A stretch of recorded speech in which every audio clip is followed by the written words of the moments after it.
Innal hamdalillah nahmaduhu wa nasta'inuhu wa nastaghfiruh wa na'udzubillahi min syururi anfusina wa min sayyiati a'malina may yahdihillahu fala mudhillalah wa man yudhlil fala hadiyalah. Asyhadu an la ilaha illallah wahdahu la syarikalah wa asyhadu anna Muhammadan abduhu wa rasuluh, amma ba'du. Ibu dosen yang kami hormati beserta rekan-rekan mahasiswa yang kami banggakan. Alhamdulillah, puji syukur mari kita sama-sama panjatkan atas kehadirat Allah Subhanahu wa taala, atas berkat limpahan nikmat dan karunia-Nya pada saat ini kita masih bisa diberikan nikmat panjang umur, nikmat kesehatan, dan juga yang paling utama adalah nikmat keimanan dan ketakwaan kepada Allah Subhanahu wa taala. Dan dari segala bentuk kenikmatan yang telah Allah Subhanahu wa taala berikan kepada kita itu masih kita bisa pergunakan untuk hal-hal yang tentunya insyaallah akan mendatangkan rahmat dari Allah Subhanahu wa taala, yaitu diantaranya dipergunakan untuk menuntut ilmu.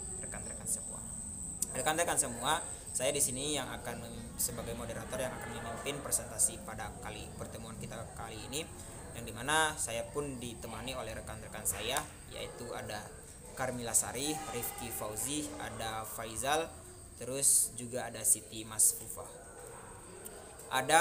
Kami di sini akan menjelaskan sedikit berkaitan dengan konseling keagamaan.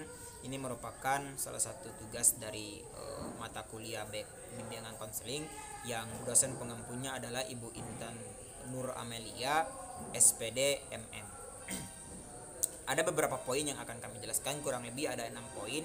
Nah, oleh sebab itu rekan-rekan, meskipun pertemuan kita kali ini secara online, tidak dipertemukan dalam sebuah ruangan yang sama, akan tetapi semangat dan hati kita tentunya tetap ingin mendapatkan ilmu yang bermanfaat untuk kita tentunya.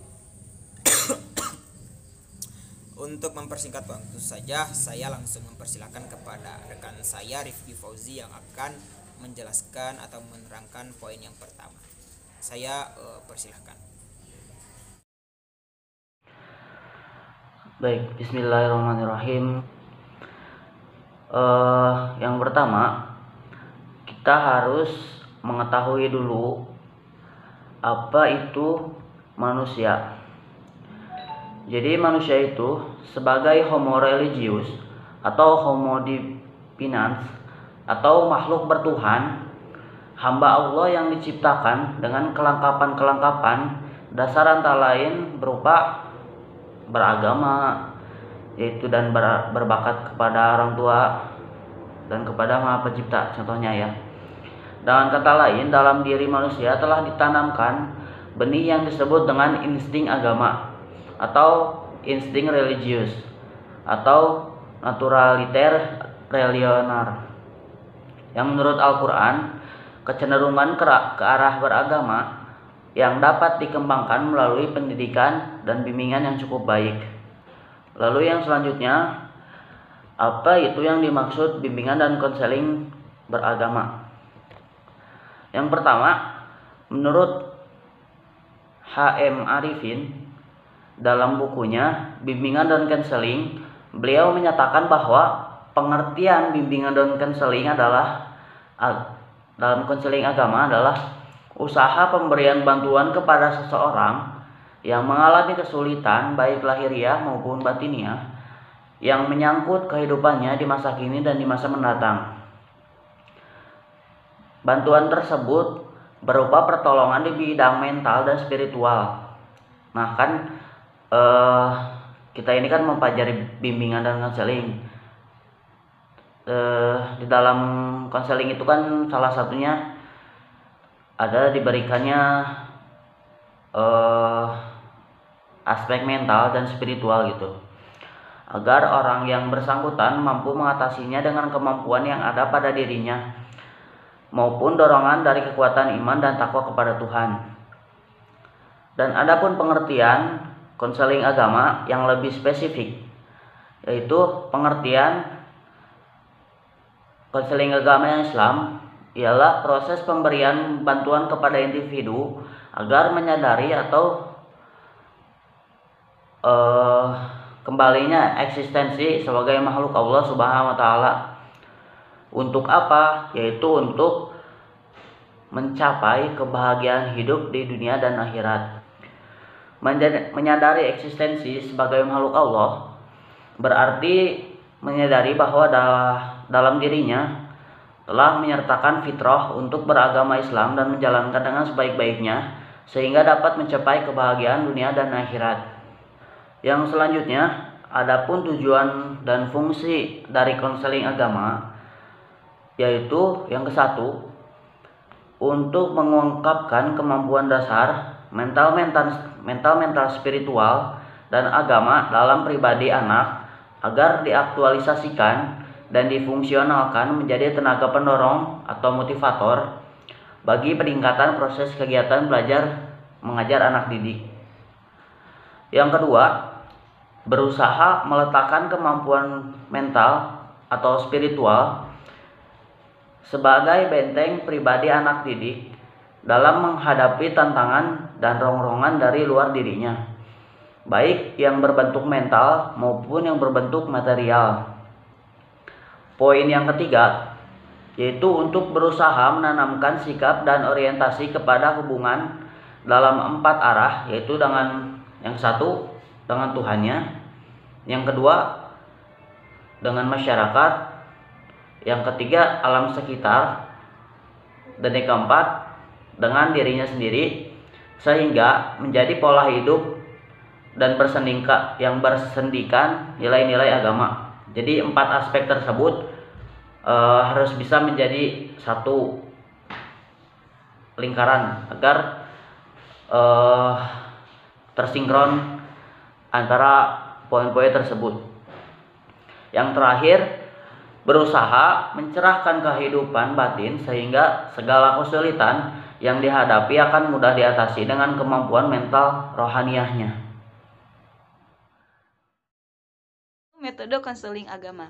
Sebagaimana yang kita tahu, dalam proses bimbingan dan konseling, baik pada umumnya ataupun khusus dalam keagamaan, ada salah satu komponen yang sangat penting dalam proses bimbingan dan konseling agar tujuan dari bimbingan dan konseling itu tercapai, yaitu ada metode yang baik atau metode yang harus kita gunakan sehingga tujuan atau apa yang kita inginkan dari bimbingan dan konseling itu dapat tercapai. Nah, efektivitas suatu metode ditentukan oleh sikap dan pendekatan pembimbing dan konselor terhadap sasaran, yaitu anak yang kita bimbing. Di samping jenis atau bentuk dari metode itu sendiri, sejauh mana kesesuaian atau ketetapan terhadap sasaran yang digarap.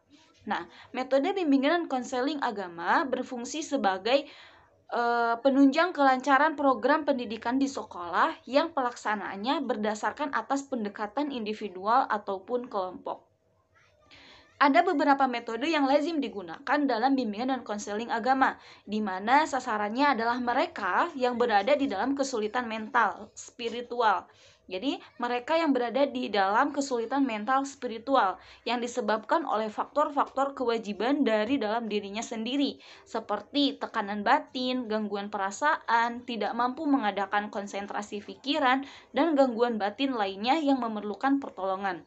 Selain faktor-faktor kewajiban dari dalam dirinya sendiri, terdapat juga beberapa sebab dari faktor-faktor luar dirinya, seperti pengaruh dari lingkungan hidup yang menggoncangkan perasaan, pekerjaan rumah yang berat, dan lain-lain yang menyebabkan banyak menimbulkan hambatan batin bagi anak bimbingan.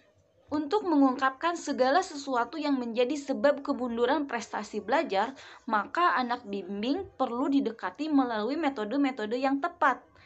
Nah, salah satu metode yang bisa kita gunakan yang pertama yaitu wawancara, di mana wawancara adalah salah satu cara memperoleh fakta-fakta kejiwaan yang dapat dijadikan bahan pemetaan tentang bagaimana sebenarnya hidup kejiwaan anak bimbingan pada saat tertentu yang memerlukan pertolongan. Nah, adapun hal-hal yang sekiranya perlu ada dalam proses wawancara itu sendiri sehingga tujuan-tujuannya dapat tercapai. Di antaranya, yang pertama, pembimbing harus berkomunikatif dengan anak bimbing. Yang kedua, pembimbing harus dapat dipercaya oleh anak bimbing sebagai pelindung dengan cara pembimbing harus dapat menciptakan situasi dan kondisi yang memberikan perasaan damai dan aman serta santai kepada anak bimbing, sehingga anak bimbing pun merasa nyaman terhadap kita dan mempercayakan kita sebagai pelindung dirinya.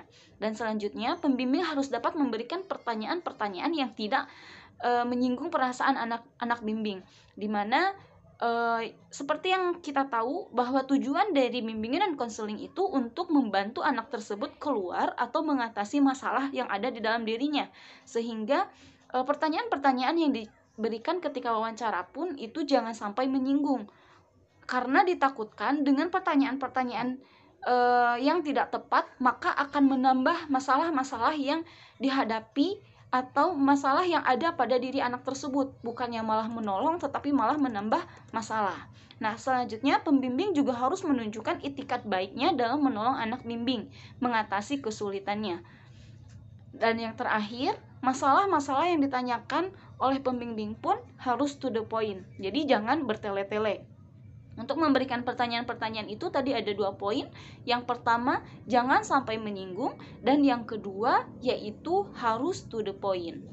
Setelah metode wawancara, selanjutnya ada metode bimbingan kelompok, di mana dalam metode bimbingan kelompok ini yaitu cara mengungkapkan jiwa atau batin serta pembinaannya melalui kegiatan-kegiatan kelompok seperti ceramah, diskusi, dan lain-lainnya. Adapun syarat-syarat yang perlu dipenuhi sehingga kegiatan bimbingan kelompok pun dapat berjalan dengan sesuai apa yang kita inginkan atau agar masalah pada anak tersebut dapat terselesaikan. Adapun syarat-syaratnya, yang pertama, berlangsung di tempat yang cukup tenang, jauh dari gangguan apapun. Yang kedua, kelompoknya tidak terlalu besar, atau bisa disebut juga maksimal anak yang kita bimbing itu 13 orang, karena kita harus menyesuaikan dengan kapasitas kita, maka untuk satu orang itu menangani 13 orang secara bersamaan. Dan selanjutnya, secara periodik perlu diisi dengan ceramah-ceramah tentang topik-topik masalah yang berkaitan dengan pengembangan karir, pekerjaan, jabatan, dan apapun itu yang memang diperlukan oleh anak tersebut. Dalam proses bimbingan kelompok ini, kita mengikut sertakan para staf administrasi, guru kelas, ataupun lain-lainnya yang disetujui oleh pihak sekolah.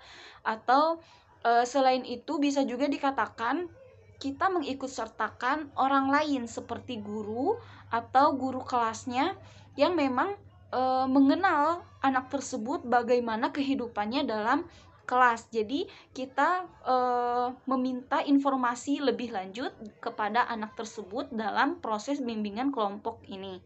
Nah, yang terakhir itu, waktu yang disediakan jangan terlalu sempit, sekurang-kurangnya 2 jam pelajaran. Jadi untuk mengadakan proses bimbingan konseling agama pada sekolah itu, adapun metode yang kita gunakan, metode bimbingan kelompok, dilaksanakannya dalam waktu sekurang-kurangnya 2 jam dengan jumlah anak atau jumlah dalam kelompok tersebut maksimal 13 orang. Sehingga dengan demikian proses bimbingan dan konseling pun akan berjalan dengan kondusif dan efisien. Nah, selanjutnya yaitu metode psikoanalisis atau penganalisis psikis. Nah, metode ini berasal dari teori psikoanalisa Freud yang digunakan untuk mengungkapkan segala tekanan perasaan, trauma perasaan yang tidak disadari. Menurut teori ini, manusia yang senantiasa mengalami kegagalan usaha dalam mengejar cita-cita atau keinginan menyebabkan timbulnya perasaan tertekan yang makin lama makin membengkak. Nah, untuk memperoleh data-data tentang jiwa yang tertekan bagi penyembuhan silent tersebut, diperlukan metode psikoanalisis yang menganalisis gejala tingkah laku yang serba salah dengan menitik beratkan pada perhatian yang berulang-ulang. Adapun tentang mimpi, Freud menyebutkan sebagai via regia, yaitu jalan raya yang dapat memberikan petunjuk tentang rahasia pribadi pemimpi yang bersangkutan. Tapi sebaiknya soal mimpi tidak perlu digunakan untuk menganalisis jiwa silent. Selanjutnya ada metode direktif atau metode yang mengarahkan, yang bersifat mengarahkan. Metode ini lebih bersifat mengarahkan kepada anak bimbing untuk berusaha menghadapi kesulitan atau problema yang dihadapinya. Pengarahan yang diberikan kepada anak bimbing ialah dengan memberikan secara langsung jawaban-jawaban terhadap permasalahan yang menjadi sumber kesulitan yang dihadapi oleh anak bimbingan. Nah, metode ini selain dipakai oleh para konselor pendidik atau konselor agama, juga banyak digunakan oleh para dokter umum, dokter jiwa atau psikiater, dan penyuluh sosial. Dan terakhir yaitu metode sosiometri, yaitu suatu cara yang digunakan untuk mengetahui kedudukan anak bimbing dalam berhubungan kelompok. Sekian saja materi yang dapat saya sampaikan. Selanjutnya saya kembalikan kepada moderator. Terima kasih. Baik rekan-rekan, saya akan melanjutkan penjelasan poin ketiga, yaitu perkembangan kejiwaan pada seorang anak. Bahwasanya kita harus perlu tahu proses perkembangan kejiwaan pada seorang anak itu ketika dari usia dini sampai usia dewasa itu tergantung kepada pengalaman yang dia lalui, juga peran orang tua di dalam mendidiknya sehingga terbentuknya kejiwaan anak tersebut. Ada beberapa tahap yang proses yang akan dilalui mengenai perkembangan pembentukan kejiwaan anak tersebut. Tahap yang pertama adalah yaitu tahap sensori motor, yaitu tahap di mana usia bayi sampai 2 tahun. Tentunya bayi di sini dia belum maksimal di dalam penggunaan panca inderanya. Terus ada yang kedua yaitu tahap pra operasional, yaitu periode usia 2 tahun sampai 6 tahun. Pada periode ini anak tersebut dia sudah mulai berlatih untuk berbahasa, akan tetapi secara logikanya belum bisa digunakan atau belum bisa memikirkan sesuatu secara konkret. Terus tahap yang ketiga yaitu tahap operasional, yaitu dari usia 7 tahun sampai 11 tahun. Di sini perkembangan kejiwaan anak itu dia sudah mulai berpikir secara logis gitu ya. Akan tetapi dia mengalami kesulitan di dalam memahami sebuah konsep. Dan tahap yang keempat yaitu tahap operasional formal. Nah, pada tahap ini dari usia 12 tahun sampai usia dewasa. Tentunya pada tahap ini seorang anak itu dia sudah memahami secara logis gitu ya. Secara logis, terus sudah secara konkret, sudah secara keseluruhan. Jadi panca indera dan juga logikanya itu sudah bisa seimbang. Beda dengan tadi ketika usia dari 7 tahun sampai 11 tahun itu kadang-kadang dia secara panca indera melihat sesuatu tapi logikanya tidak sampai terhadap apa yang dia lihat. Ketika sudah dari usia 12 sampai usia dewasa itu panca indera dan juga logikanya itu sudah bisa bermain dengan seimbang. Nah, dan rekan-rekan perlu kita ketahui juga bahwa proses perkembangan kejiwaan pada seorang anak itu tergantung terhadap pengalaman yang dia alami mulai dari usia bayi sampai dia dewasa. Ketika proses yang dia alami itu baik, maka akan terbentuk pula kejiwaan yang baik. Begitupun sebaliknya. Dan juga yang ketiga itu peran orang tua tentunya sangat besar, sangat begitu penting di dalam pembentukan kejiwaan terhadap seorang anak. Ketika peran orang tua salah dalam mendidik dan membimbing anak tersebut, maka kejiwaan yang terbentuk pun akan menjadi buruk, sehingga akan berdampak buruk pula terhadap anak tersebut. Maka dari itu butuh sebuah konsistensi yang harus dimiliki oleh orang tua di dalam membentuk kejiwaan, membentuk atau mendidik seorang anak sehingga terbentuk kejiwaan anak yang semestinya. Terus yang terakhir yaitu lingkungan pun sangat berperan, sangat memberikan pengaruh yang begitu besar kepada anak tersebut dalam proses terbentuknya kejiwaan pada anak tersebut. Maka dari itu orang tua harus hati-hati ketika melihat anak tersebut di mana dia lingkungan mana dia berada. Dan oleh sebab itu, ketika anak tersebut ada pada lingkungan yang tidak mendukung untuk proses perkembangan kejiwaan anak itu secara baik, maka perlu perhatian yang baik, harus ada langkah-langkah yang harus diambil untuk menjauhkan anak tersebut dari hal-hal yang tidak diinginkan. Mungkin sekian yang dapat saya sampaikan, dan akan dilanjutkan poin berikutnya oleh rekan saya. Bismillahirrohmanirrohim. Di sini saya akan membahas tentang bimbingan agama bagi penanggulangan kenakalan remaja. Nah, poin A yaitu kenakalan remaja sebagai suatu problema. Dalam melihat masalah ini, kita perlu membedakan manakah yang dikategorikan dengan kenakalan dan yang bukan kenakalan.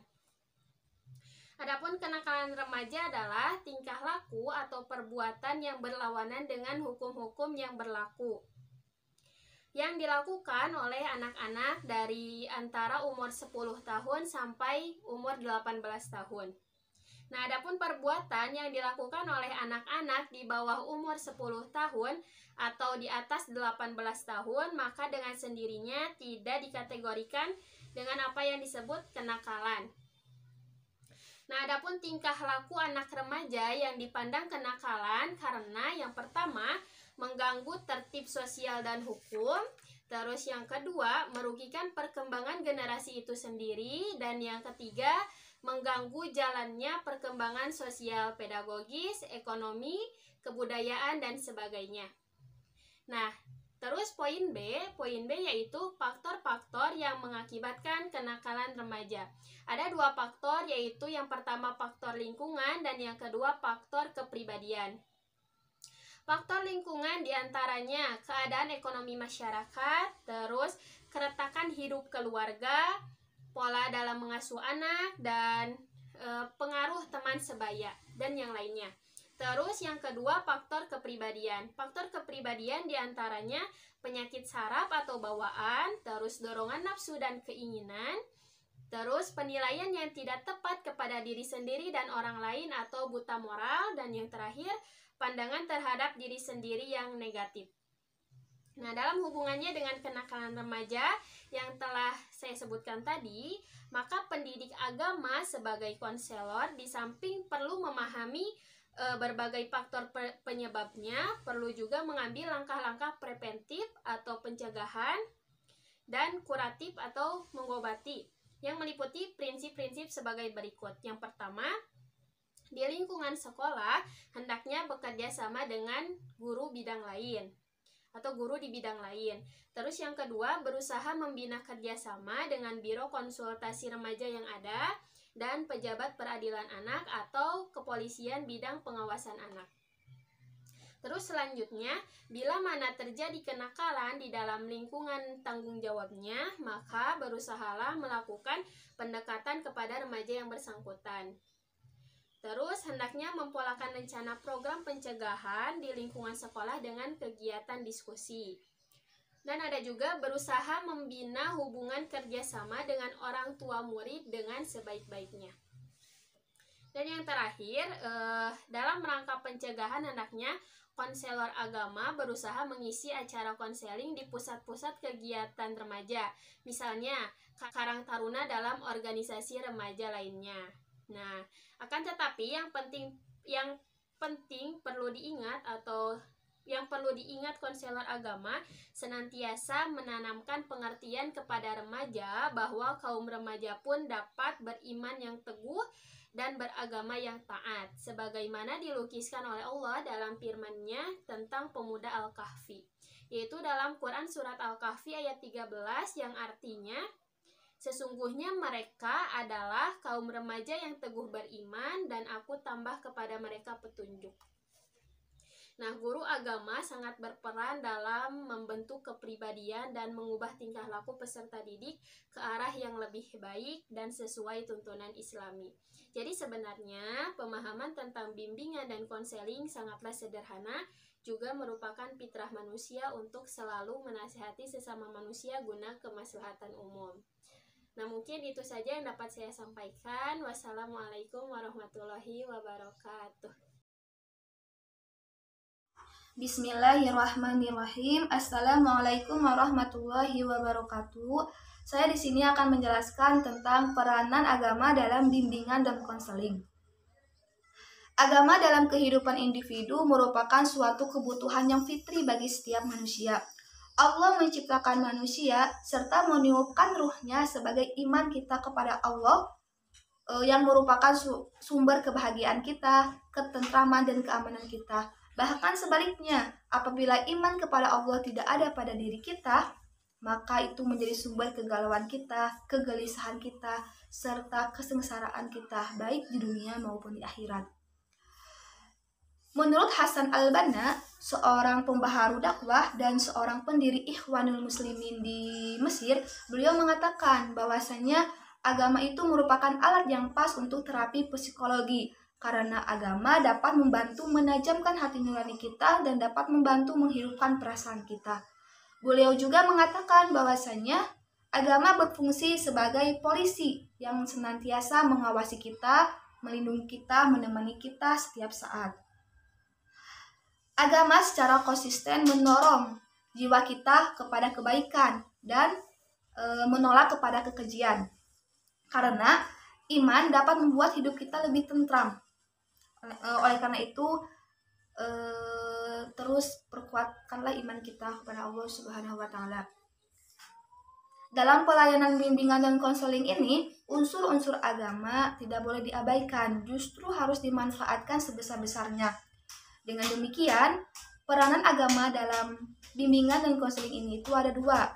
Yang pertama itu, agama berperan sebagai penenang jiwa yang sedang mengalami banyak masalah yang mengakibatkan terjadinya konflik pada hatinya. Kita yang sedang mengalami masalah tidak dibenarkan apabila kita mengeluh, marah, apalagi menyalahkan Allah. Tapi satu-satunya yang harus kita lakukan yaitu berdoa kepada Allah, meminta pertolongan kepada Allah. Karena Allah satu-satunya yang bisa menolong kita. Kita harus yakin bahwa Allah tidak akan membebani seorang hambanya melebihi batas kemampuannya. Allah memberi masalah besar kepada kita atau Allah menguji kita, itu berarti Allah tahu kalau kita bisa menyelesaikan masalah tersebut, yaitu dengan bersabar pastinya. Yang kedua, ikhtiar juga, dan yang ketiga jangan lupa berdoa, karena itu tiga-tiganya saling berhubungan, tidak bisa dipisahkan.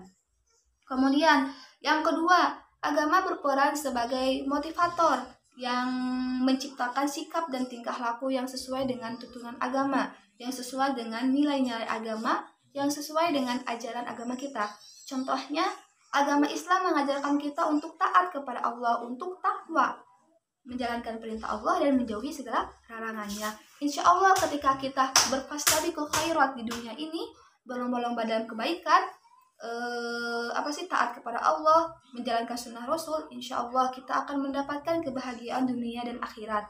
Tetapi sebaliknya, apabila kita mempergunakan waktu kita di dunia ini dengan berleha-leha, lebih mementingkan hidup duniawi daripada hidup akhirat, pasti di akhirat juga kita akan mendapatkan ganjaran. Karena kalau diibaratkan, dunia itu seperti menanam, sedangkan di akhirat itu kita bisa meraih hasil tanaman kita selama kita menanam di dunia.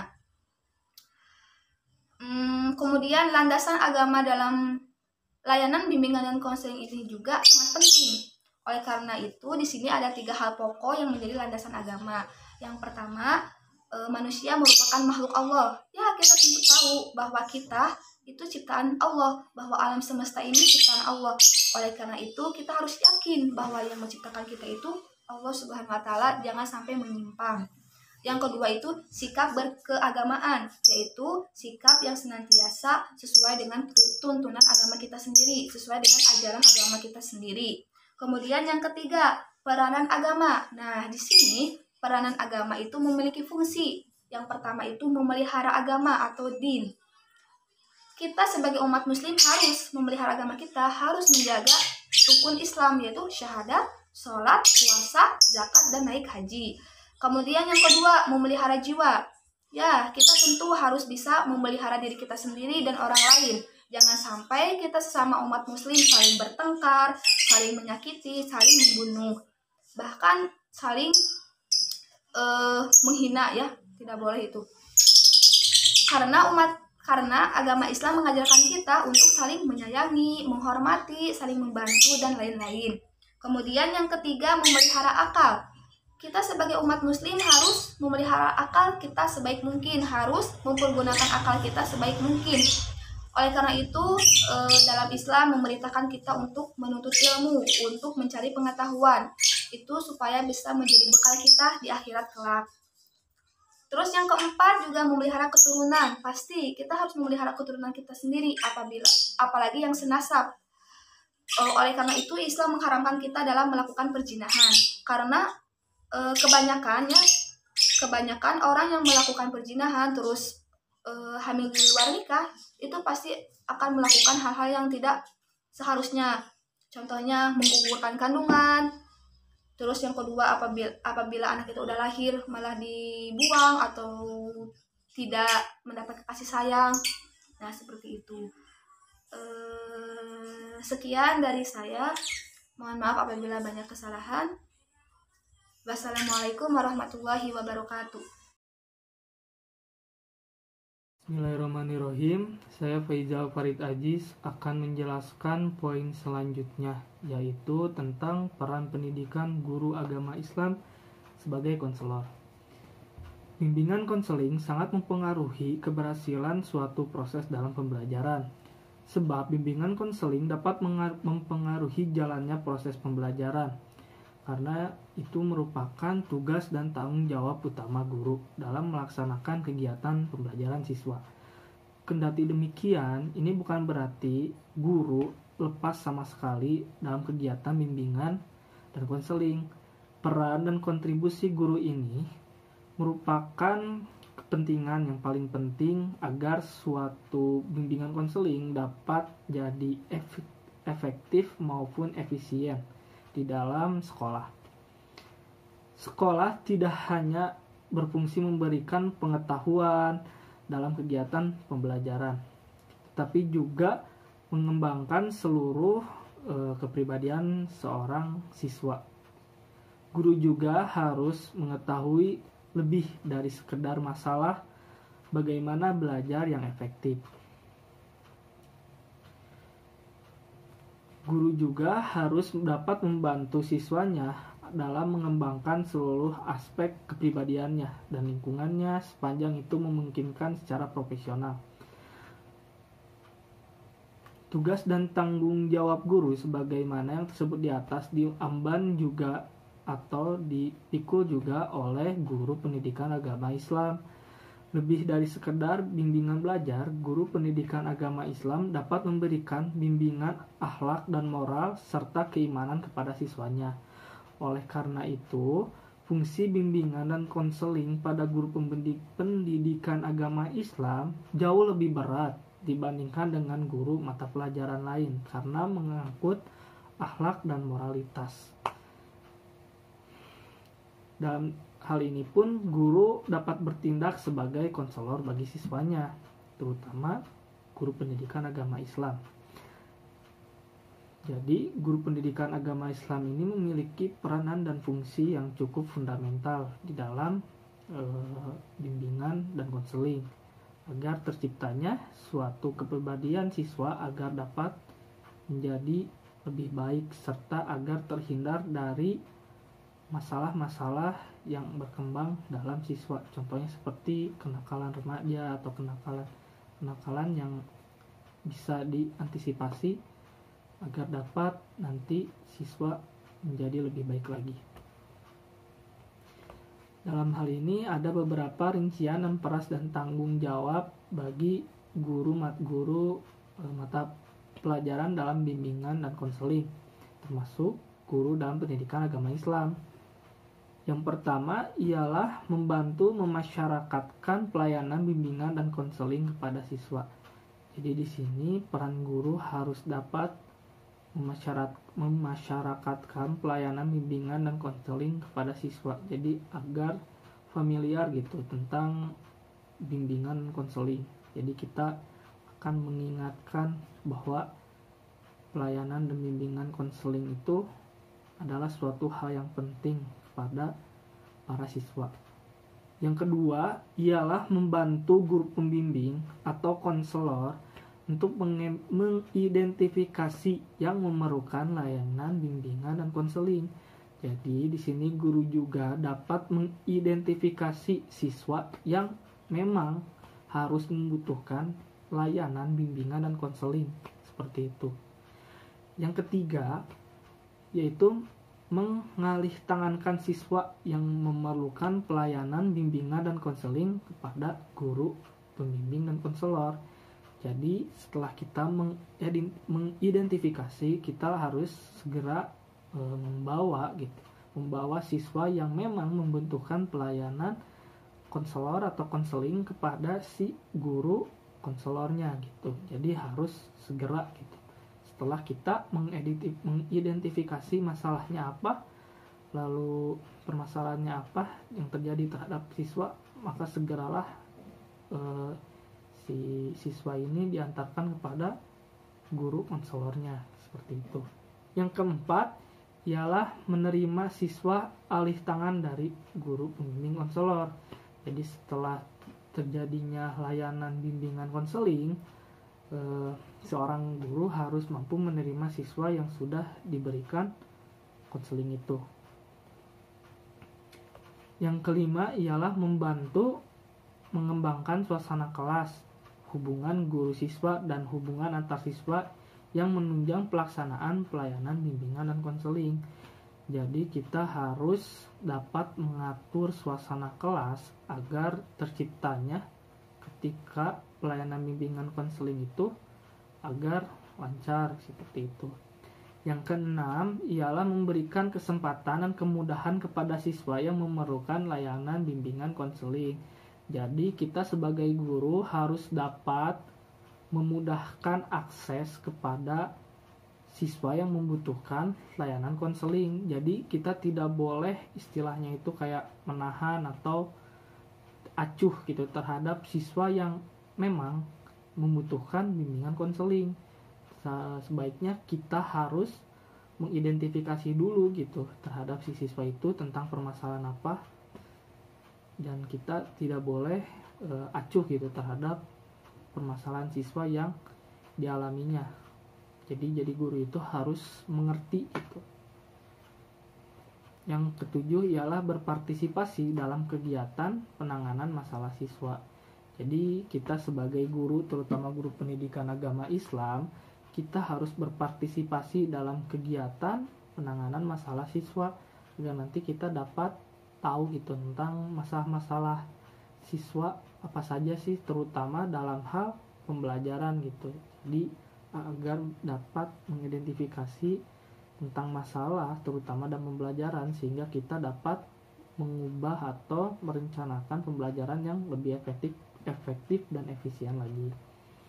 Lalu yang terakhir ialah membantu mengumpulkan informasi yang diperlukan dalam rangka penilaian, bimbingan dan konseling serta upaya tindak lanjutnya. Jadi kita harus juga membantu mengumpulkan informasi yang diperlukan oleh pelayanan bimbingan konseling agar nanti kalau misalnya suatu masalah itu memang serius, maka kita dapat menindaklanjutinya ke contohnya kayak ke psikologi.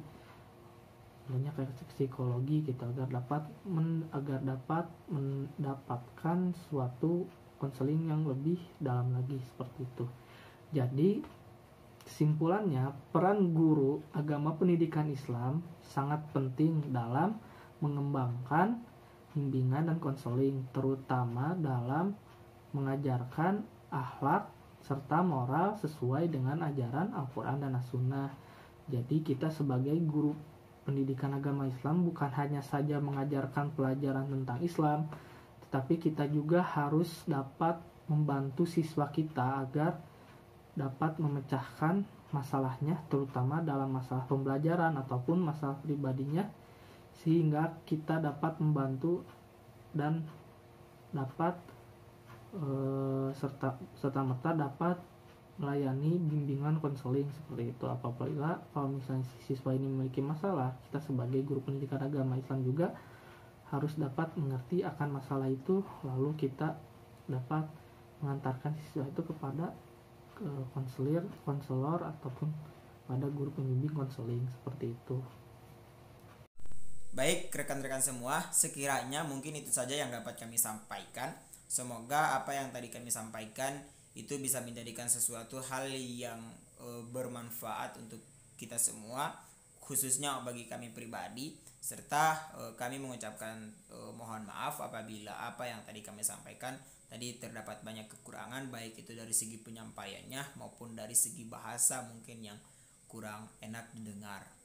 Serta kami pun mengucapkan beribu-ribu terima kasih tentunya kepada Ibu dosen, Ibu Intan Nur Amelia, yang selalu senantiasa sabar dalam membimbing kami pada mata kuliah bimbingan konseling. Dan juga menjadi harapan besar kita semua tentunya, semoga Allah Subhanahu wa taala selalu senantiasa memberikan perlindungan kepada kita, diberikan nikmat panjang umur, nikmat kesehatan, sehingga kita dipertemukan kembali di kampus kita tercinta, yaitu STAI Persis Bandung. Itu saja yang dapat kelompok kami sampaikan. Ditutup saja dengan doa, Allahu yakhudhu bi aidina ila ma fihi khairul lil islami wal muslimin. Rabbana atina fid dunya hasanah wa fil akhirati hasanah wa qina azabannar. Wassalamualaikum warahmatullahi wabarakatuh. Sebelum ditutup videonya, jangan lupa untuk di like, komen, dan subscribe channel YouTube-nya STAI Persis Bandung. Semoga channel STAI Persis Bandung ini memberikan sebuah hal yang bermanfaat dan memberikan motivasi bagi banyak orang. Amin ya robbal alamin.